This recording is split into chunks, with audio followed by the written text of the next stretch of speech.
भीमा तुझ्या मताचे जर 5 लोक असते, तलवारीच्या तयाचे न्यारेच टोक असते. वाणीत भीमा आहे करनीत भीम असता, वर्ण तुझ्या पिलांचे सारेच चोक असते. गोळी खुशाल घाला फाशी खुशाल द्या रे, खोटे इथे खऱ्यांचे दुसरेच टोक असते. भीमा तुझ्या मताचे जर 5 लोक असते, तलवारीचे तयांच्या न्यारेच टोक असते. वामनदादा कर्डक यांच्या कवितेप्रमाणे डॉक्टर बाबासाहेब आंबेडकर यांची चळवळ समजणाऱ्या ध्येय वेड्या तरुणांची ही संघटना म्हणजे NNBY.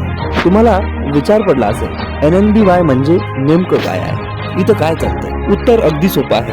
हे आहे स्वतंत्र विचार मंच. तुमच्या मनातील भावना व्यक्त करण्याचे, बोलण्याचे, सांगण्याचे, समजवण्याचे, निस्वार्थ मैत्रीचे आणि करुणेचे ठिकाण म्हणजे national network of Buddhist youth म्हणजेच NNBY. या संघटनेची सुरुवात 2006 मध्ये बोरधरण या ठिकाणी झाली. एका युथ शिबिरातून काही तरुण मुलांनी या संघटनेची बांधणी केली आणि चर्चा करून तरुण वर्गाला एकत्रित करण्याचं काम आपण करूया या उद्देशाने या संघटनेची निर्मिती केली. आपल्याला समाजाचं काहीतरी देणं लागतं या उद्देशाने पे बॅक टू सोसायटी या विचाराने पेठून उठलेल्या तरुणांचा प्रवास म्हणजे NNBY. या प्रवासाचा आरंभ जरी 2006 मध्ये सुरू झाला तरी याला मात्र अंत नाही. या संघटनेला चालता बोलता जवळपास 17 वर्ष पूर्ण झाली. काही लोक आली आणि काही लोक गेली, मात्र हा कारवा वाहणाऱ्या शुद्ध नदीप्रमाणे निर्मळपणे वाहतोय व वाटेत येणाऱ्या असंख्य तरुणांना गुरगुराला लावतोय. डॉक्टर बाबासाहेब आंबेडकर म्हणतात, शिक्षण हे वाघिणीचं दूध आहे, जो हे प्राशन करेल तो गुरगुरल्याशिवाय राहणार नाही. आणि हेच काम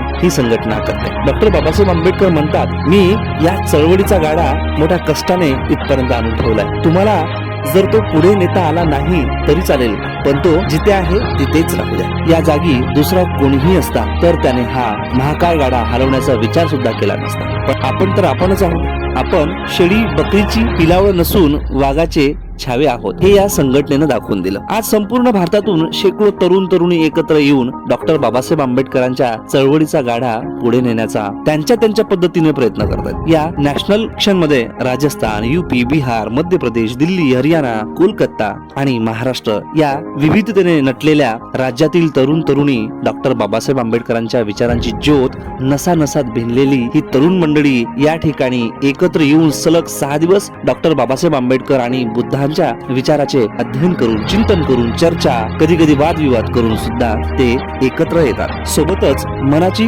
शुद्धी सुद्धा ध्यानाच्या माध्यमातून करतात. इथे अनेक सांस्कृतिक कार्यक्रम सुद्धा मोठ्या हर्ष उल्हासाने साजरे केले जातात. 6 दिवस दररोज नवनवीन ऍक्टिव्हिटी घेण्यात येते. आपण ते पुढे पाहूया. अगदी निसर्गरम्य वातावरणात सकाळी 7 वाजता उठून 8 वाजेपर्यंत मेडिटेशन वर्ग चालतात. तर सर्व तरुण तरुणी सोबत मिळून ध्यान साधना करतात, मनाची शुद्धी आणि चित्त शुद्ध करतात. पुढे सकाळी 8 ते 9 वाजेपर्यंत सर्वांना सोबत मिळून गुलाबी थंडीत चहा नाश्त्याचा आस्वाद घेतात. चहा नाश्ता झाल्यावर लगेचच 9 ते 11 हा वेळ फ्रेश होण्याचा असतो. पुढे 11 ते 12 पर्यंत चालतो लेक्चर्स. प्रत्येक शिबिराचा हा वेगवेगळा विषय असतो. जसं मागील वर्षी शिका, संघटित व्हा आणि संघर्ष करा या बाबासाहेबांच्या वाक्यावर संपूर्ण सत्र आयोजित केलं होतं. लेक्चर संपल्यानंतर सर्व मुला मुलींचे ग्रुप्स तयार होतात आणि ग्रुपमध्ये आज ज्या विषयांवर लेक्चर झाले त्या विषयावर मुलं मुली चर्चा करतात. प्रत्येक ग्रुपमध्ये कोणी महाराष्ट्रीयन, तर कोणी राजस्थानी, तर कोणी बिहारी अशा वेगवेगळ्या राज्यामधील आणि वेगवेगळ्या कल्चर मधील तरुण तरुणी या ग्रुपमध्ये असतात. त्यानंतर दुपारी 2 ते 3 दरम्यान सामूहिक जेवणाचा आस्वाद ही सगळी यंगर्स घेतात. सोबत चर्चा, एकमेकांच्या भाषेचे, संस्कृतीचे आदान प्रदान केले जाते. 4 वाजता चाय पे चर्चा. मग ती चर्चा सुरू होती दिल्लीपासून अगदी थेट दिल्लीपर्यंत. मग हळूवार ती दिल्ली क्रॉस करते आणि इंटरनॅशनल बॉर्डरवर जाऊन पोहोचते. उदाहरणार्थ बायडन पासून रशिया, चीन, कोरिया पर्यंत जाऊन ती वापस पुन्हा JNU पर्यंत चालत येते. मग ती चर्चा ब्लॅक पॅन्थर ते दलित पॅन्थर वर न थांबता ती भूकमरी, बेरोजगारी, कालाधन पर्यंत चालत राहते. नंतर संध्याकाळी 6 ते 7 वाजता काही कल्चरल कार्यक्रम आयोजित केले जातात आणि रोज कार्यक्रम वेळेनुसार बदलले जातात. कधी ऍक्टिव्हिटी मध्ये मनोरंजन, नाटक किंवा डॉक्टर बाबासाहेब आंबेडकर यांची गाणी, तर कधी डिबेट आयोजित केले जाते. पुढे रात्री 7 वाजताच्या जेवणाच्या वेळी देशातील राजकारणांची मैफिल रंगली जाते. पंडित नेहरू पासून तर थेट नरेंद्र मोदी आणि नंतर राहुल गांधी पर्यंत ही चर्चा खेचली जाते. रोज नवनवीन मित्रमैत्रिणींसोबत ओळख करून प्रत्येक तरुण तरुणी राजकारणांची शिजवलेली फोडणी जेवणासोबत थोडी थोडी चाकत राहतो. कारण राजकारण म्हणजे तरुणांचा जीव की प्राण.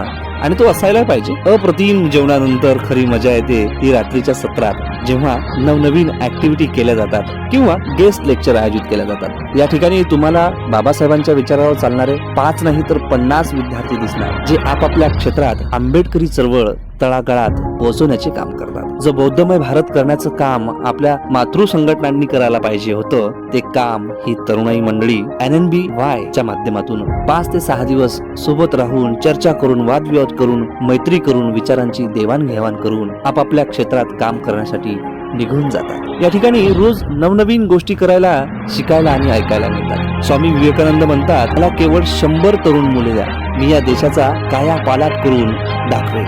या ठिकाणी स्वामीजी तुम्हाला 100 नाही तर 300 मुलं दिसतील, जे उद्या चालून या देशाची कर्मठ शासन प्रणाली उलटून पाडतील. या तरुणांचं ब्रीद वाक्य आहे, बुजुर्गों की अब आराम करने की बारी, क्षेत्र की तरक्की अब युवाओं की जिम्मेदारी.